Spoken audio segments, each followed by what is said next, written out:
in the Hangout on air, and I believe it's live.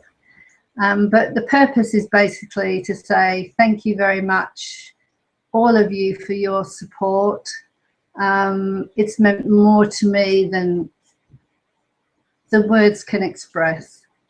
As you can see, I'm feeling a lot better. If you'd have seen me a few days ago, you'd have wondered if I was ever going to survive. To have 40 or 50 seizures in a short space of under a couple of days is just amazing, and a drain on the body. My tummy muscles are very sore, I can tell you. So I must have had a massive workout. What's caused it? I don't know. I have my suspicions it was the artemisinin, which I won't be getting anymore, I can assure you. I never want to go through that again. I have had seizures before, but never to the extent that this last episode was. It was just incredible. I was really fortunate that the nurses and basically all of the doctors treated me with kindness and great respect, and very kindly, I have to say. They even moved me to the nurses station at night on the first night, so that the first night or the second night, I don't know, I can't remember now, so they could keep an eye on me. Yeah, what more can you say? The neurologist specialist that came in, you could tell that he didn't believe what I was saying, but he listened, and you can't ask for more than that. And he did stop my seizures by giving me IV Epilim a couple of times and upping my dose of Epilim to 2.5 times what I was currently on. I think because I've got major gut issues that that's one of the factors of the drug not being absorbed properly into my body. But hopefully I'll get some answers this week. I go and see my Lyme GP on Wednesday, and I've had those special gut bowel tests or whatever they are to see if they can find out what's going on, so that might pose some answers. But you know, guys, as you perhaps know, I'm trying to raise funds for the tick-borne unit at Sydney University, and I'm more as determined as ever after what's happened to me to make this happen. You know, we need to find an answer. We need to know why these things are happening to us, why we've got this chronic fatigue, why we've got chronic arthritic pain, why we've got fibromyalgia, why we all feel so sick. You know, and to have a doctor, as the specialist said to me, "Oh, you're concentrating too much on your illness." Well, my goodness me, how does one not concentrate on one's illness when you're feeling as wretched as what we do some days? Yeah. So you, like me, don't have a lot of money because our illness has taken away our ability to work and earn money. And in a lot of cases, it's taken away our friends and our family. So you do get to find out who your true friends are and who your true family is.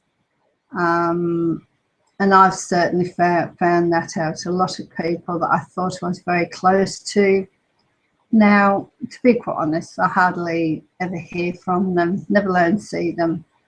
So that's pretty sad. So having any disease or any condition, and I think especially something like borreliosis, Lyme-like disease, which people really don't understand,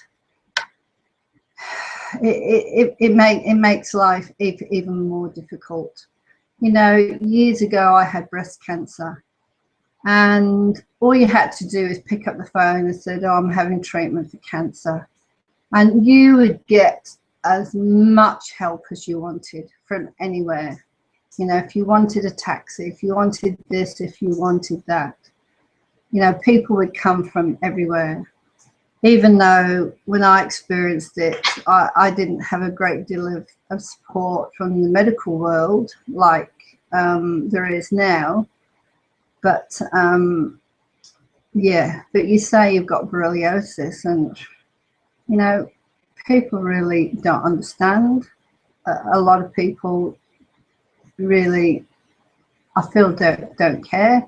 They may pay you lip service, and that's about it. So anyway, just a big thank you to say thanks to Lyme is in Confidence and medicinal marijuana in Australia. Your support and your continual support of not only me, but all the members that we have is of so much importance.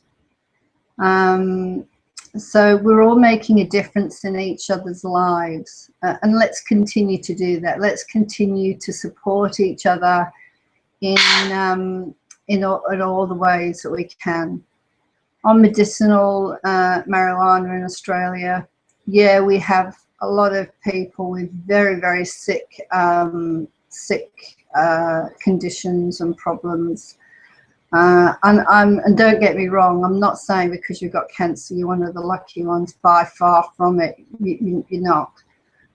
It's just that it's more recognised. But even in that realm of diseases, you know, a lot of those conditions, there's not the research out there, there's not the backup help, there's not the support. If you've got mainstream conditions like breast cancer or prostate cancer, yeah, there's a minefield of help. But for some of the lesser known types of conditions of cancer and other chronic illnesses, the support is yeah, very few and far between. We live in a strange world in a way, because you know, the government spends a lot of money on supporting other people in other countries, and I'm not saying that shouldn't happen, it should, but however, look after the people in your own backyard. Look at the way they're suffering. See what you can do to help them first. So I wasn't going to make this video public, but I think I probably will, because I think some of these things need to be said. I don't have a script. This is all just coming off the top of my head. And there's a lot more to be said. So I think I'm going to have a think about it and I'll come back. But yeah, let's see what we can do, especially in the world of borreliosis, to see how we can support our researchers, lobby our governments, lobby government doctors if you're in hospital. You know, even if they don't believe you, ask them, do you understand what borreliosis is? Do you understand what babesia is? And they probably might not want to hear all of them. Some of them will, but tell them, because in that way you're spreading the word and you're making yourself heard. So it means another few nurses, another few doctors have heard about it, and who knows, they may go home and look it up. You know, when I was going to hospital in the ambulance girls had no idea what any of this was, and they were making notes, and they were going to go back. And I said, you know, go to the Calm at Manus Foundation, go to the Lyme Disease Association of Australia, and please look up about these conditions. I may be your first patient, but I'm sure I won't be your last. So it's a step-by-step process. It's chipping away at that brick wall and spreading awareness and asking people to look up and to learn about these conditions. and realize how badly they do affect people at times. Anyway, I've carried on enough, so thank you all very much. Hope you have a wonderful evening, and I'll speak to you later. Bye.